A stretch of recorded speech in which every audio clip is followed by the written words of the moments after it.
One, go. Hi. Uptown Swing, level 3, Maddie. Jeremy. We did variations, so we started with kickball changes. They look like this. Kick! Kickball change, kickball change, kickball change. We worked on a little bounce. We talked about stomp offs. Stomp off, stomp off, stomp off. That feeling. Then we put it in swing outs. So we started with E5 and 6. 1, 2, 3, 4, 5, 6, 7, 8. And then we put it on 1 and 2. 1 and 2. 1 and 2. What we do next, Danny? We did scissor kicks. And we talked about how you want to think about the standing leg a lot. We want to kick and then go to your foot. Kick.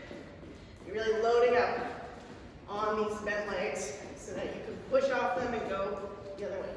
And da, da, da, da, da. And where do we put them? We put them on 7, 8, 1, 2.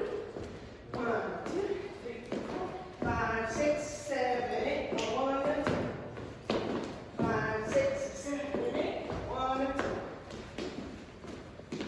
One last thing, we had someone ask how to practice this. I would say a good way to practice is to do kick and cross. Take a step, kick and cross. Start over. Kick and cross, step, kick and cross. Do that 100 times and you'll feel much better.